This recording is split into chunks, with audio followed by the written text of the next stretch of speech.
So one of the devices that I don't talk about as much, probably speak on pigments every now and then because pigments is something I really enjoy. But I had the Mini Freak 5. That's what they call it.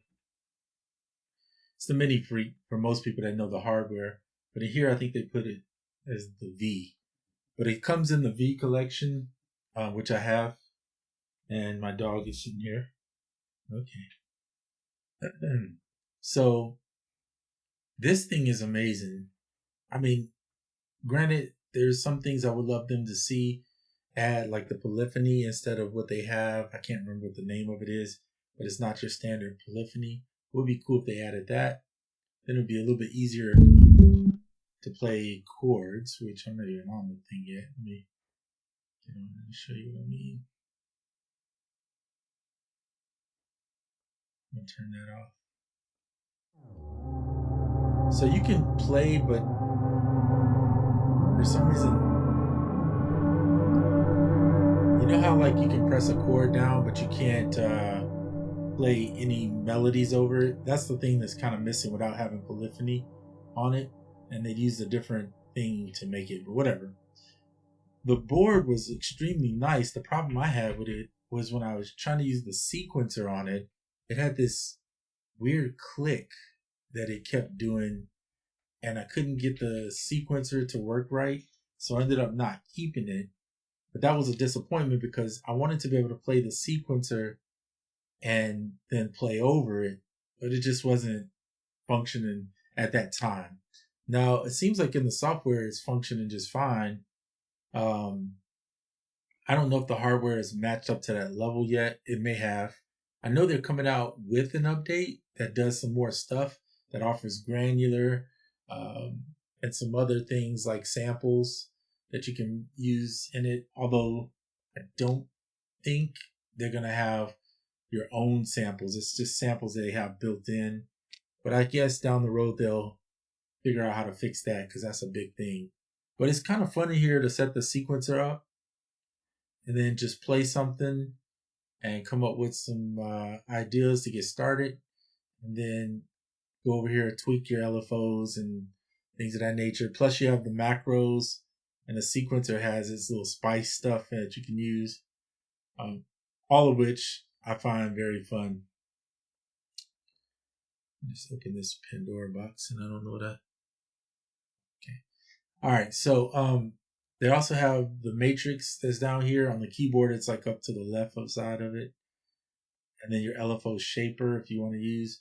So I'm not going to go through how to use this thing because I'll be honest, I'm not an expert at LFOs and synths and things of that nature. But it is fun to use. This is one sound I like. Kind of creates like a cinematic pad going on. It's called a warmth.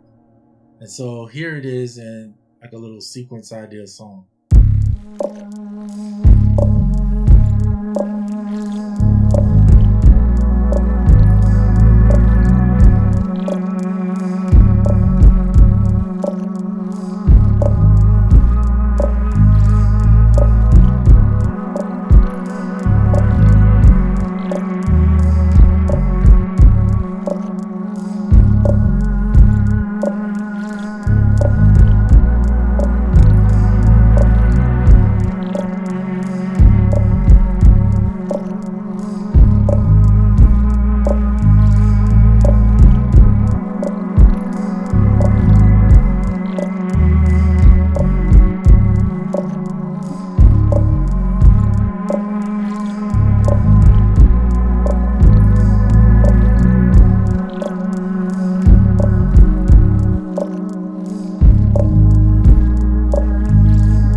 Some use trillion on the bass. These kicks and drums are just some little ambient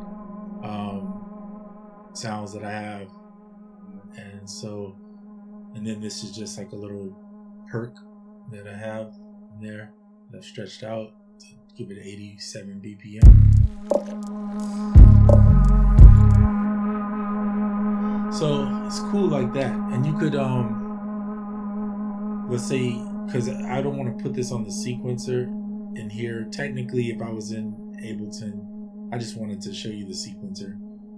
If I was in Ableton, I'd play this on the actual grid in here, just because it's probably better to do it that way. But yeah, it's pretty cool.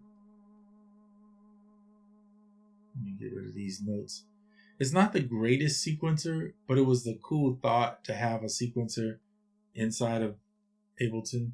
I mean, inside of this keyboard. And I was hoping that the sequencer would have been really, really useful on the actual keyboard, which to me would have been tremendously helpful.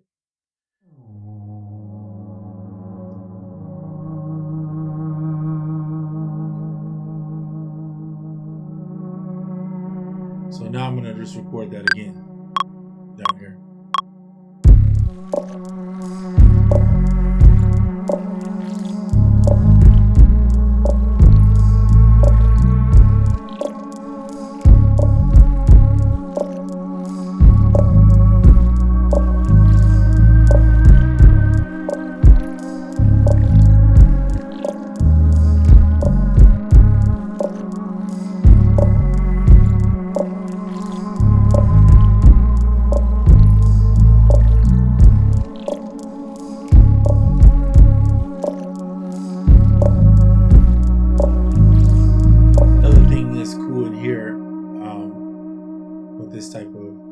If you want to, is you could go, I've already set the scale, but you could go in here and let's just erase these. We'll go seeds, and then we'll set where we want it to be. So I'm going to set these around, I want it to be 3. And the range to vary to the end of 3. Let me see if I can set this maybe to 2. There we go. Okay, so 2. Okay, I'm glad I can use this because this was driving me crazy trying to figure out how to set this range without the sliders sometimes get too close. All right, that's fine. And then I want the duration to be longer notes. So we're going to move these more like that. Change the voicings to 1 and increase the density to 100. We should have some 1/4 notes. Let's see if that'll work. And then you can just generate till you like something. And it's already in scale.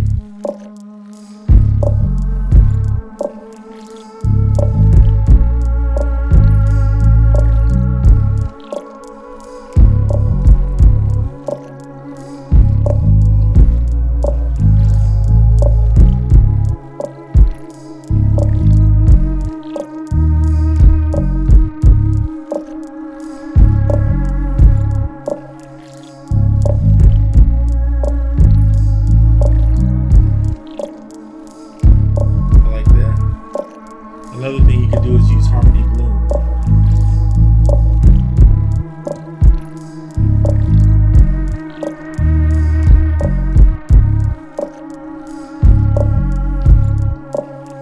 It's kind of cool for pads. And I'll be honest, most of the time I'm using this type of stuff for pads, maybe a lead. I don't use it for much else other than that. You could go scalar. We'll grab some chords in that particular, probably some dark jazz, C sharp. Is that C sharp minor or major? I couldn't see. It's major. We want C sharp minor, so we're gonna go with that. So.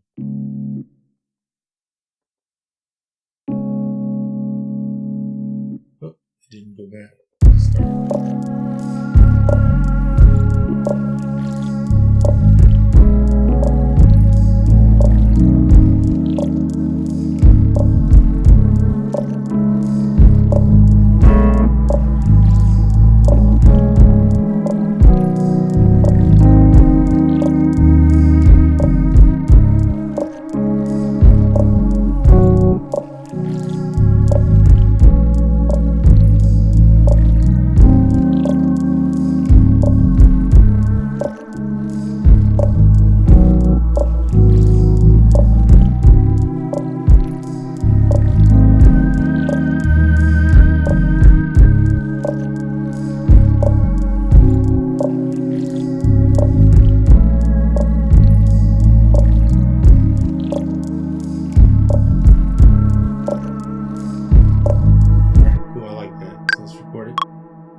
We'll put it back in.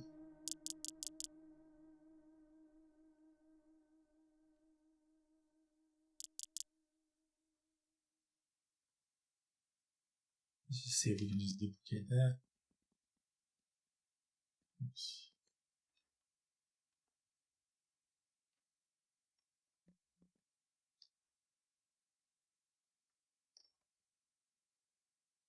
There we go.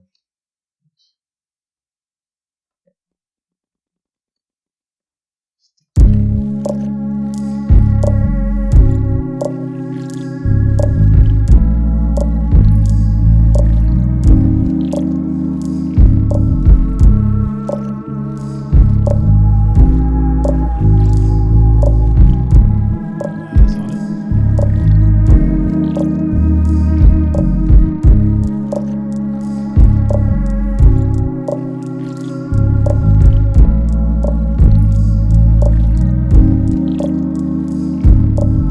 I got an idea of his hats. Let me go.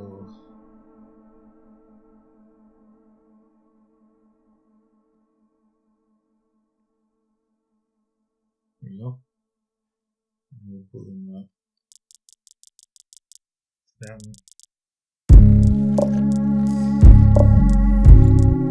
And then these will do a little more randomization.